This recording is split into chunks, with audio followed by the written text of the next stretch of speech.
always getting asked, Yo, Skyman, how you be getting these dope B-roll shots of yourself? Like, who filming that for you? like, yo, chill, my ninja. Don't be rolling up on a thug like that in my DMs. Seriously though, I do get asked this question a lot. And look, I'ma be real, I ain't got nobody help. I mean, we'd all love for somebody to help us get those dope, sauce dripping B-roll shots of ourselves. But a lot of us don't roll like that. We ain't rolling that deep. We don't have a camera guy on speed dial. Not yet. But my ninjas, don't even worry about it, I got you. Because although I don't have anybody to help me film, I do have a couple of ways and techniques to help me get the boss B-roll shots that I'm looking at. And before we get into that though, I gotta give a huge shout out to today's coffee sponsor, JC. You are a ninja boss. Thank you so much for the coffees. And if you wanna buy me a coffee, Pimpin', don't be shy, the link is down below. So huge shout out to you, JC. So now, what is B-roll? To put it in thug terms, you have your A-roll, which is usually like your main shot, the talking head, the shooter, the chimichanga. While B-roll, on the other hand, are more supporting shots, the side piece. And having B-roll helps dramatically. Because having B-roll not only helps the video come alive, but it brings the sauce. So, A-roll and B-roll.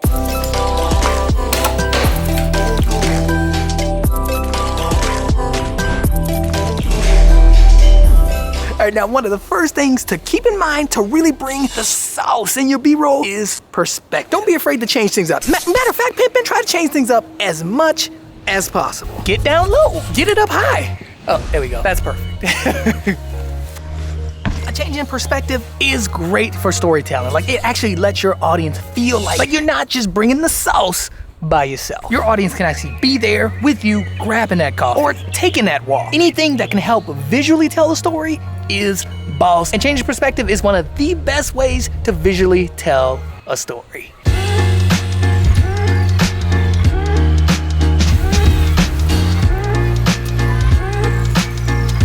And now, if I'm honest, this is something that I'm trying to practice a lot. Not for nothing, visual storytelling it's a bit tricky, especially if you a thug like me and you got a lot to say. That's why you gotta keep at it, keep practicing, and Pimpin', I guarantee you your videos will start bringing the sauce. Also, don't be afraid to practice what you have. Like, one of the best ways to change perspectives is by using something like an action camera, like a GoPro or the DJI Action 2. Actually, speaking of action cameras, the next tip I'm gonna have to call out is use an action camera. The GoPro Hero 10 as well as the DJI Action 2 are great, or any action camera you have. Woohoo, it is windy. And look, if I'm being real, you don't even need the newest GoPro or the DJI Action 2, any action camera would work because these things can fit where a lot of cameras can't. Like, my Sony a7S III can't fit in the closet, in the drawer, or this cup. My Sony a7S III or my ZV-1 can't fit in the cup. Again, action cameras are amazing with changing perspective as well as getting B-roll shots that you cannot get with a camera like the Sony a7S III or even the Sony ZV-1. So seriously, dust off these old action cameras and start sticking them where the sun don't shine. I mean, well, you know what I mean, Pimpin'. Start sticking them where your main cameras just can't go. Like the side of this trash can. See, look. You can't even see it. Look, it's right there. So Pimpin', definitely use these action cameras like your GoPro or your DJI Action 2. Like, they really do help bring this out. Especially if you have like a new GoPro Hero 10 or DJI Action 2, the quality is so good on these cameras that you can easily insert them into your videos and nobody would notice. Oh man, y'all hear that? Them bells are still going off. It's been like 10 minutes.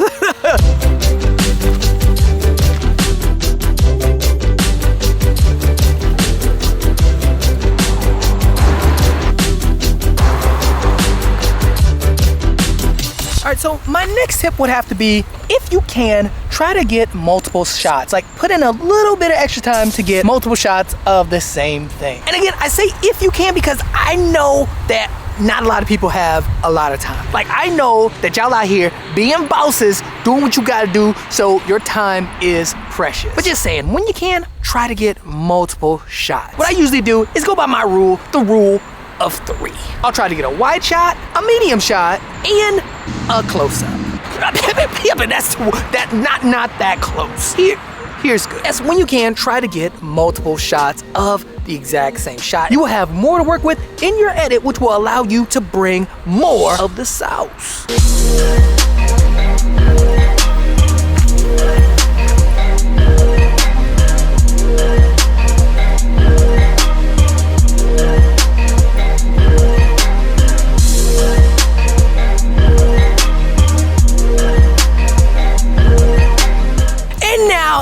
And shooting yourself by yourself can be a bit difficult, which is why my next tip would have to be to try your best to make it as simple as possible. Try not to be afraid to actually just sit your camera down and just leave it alone. Just leave it alone. Cause as long as you have like an eye on it, like pimping it ain't going nowhere unless you live where I'm from. Like, yeah, if you live there, don't leave it around there. But for the most part, it's not going nowhere, especially if you just kind of keep it a close, keep it in the eye's distance, keep it where you know you can like get to it quickly. And my ninjas, you are good. Like, you are good to go. And also, you'll just get a bunch of nice shots. Also, don't be afraid to use your arms, use your hands, use what you gotta use to get the shot that you want to get. Like, a lot of my shots are just shot like this. And if you watch my videos, you know that I usually sit the camera down to get a bunch of like B-roll of like where I am, what like the location I'm in, because it just sets the mood and just sets the tone for the audience. But yeah, Pimp, don't make it hard on yourself. Make it simple. Get shots of your feet walking, get shots of your hand touching stuff, get slow motion shots just holding your arm out. Pimpin', like, do what you gotta do. All right, and my last and final tip, my ninjas, is actually a good one, and that is to add movement in post.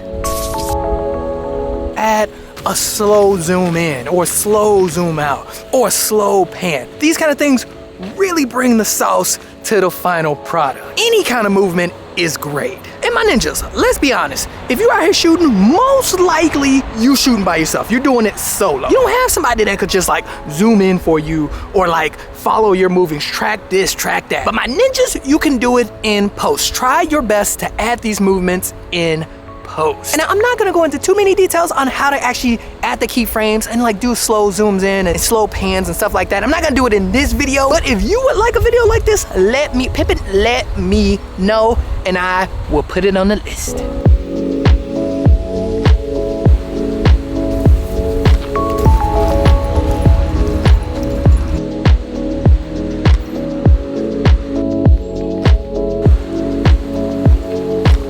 My ninjas, that is it. If you found this video useful, don't be shy, hit that like button. Also, huge shout out to today's coffee sponsor, JC. JC, you know you are a ninja boss. But yeah, I really hope these tips help. And if they did, definitely like and share the video. And if I missed anything, light them comments up. Let me know just like, what do you do to bring the sauce in your B-roll? What do you do? Let us all know in the comments below. Like, light them up. And if you want to buy me a coffee, the link is down below, Pimp. And if not, it's cool. Y'all already know how we gets down. But until then, I will see you guys in the next one.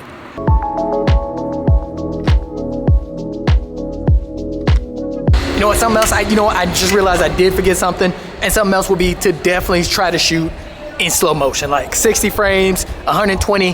That can really bring the sauce to Pimpin', and my ninjas, it's boss.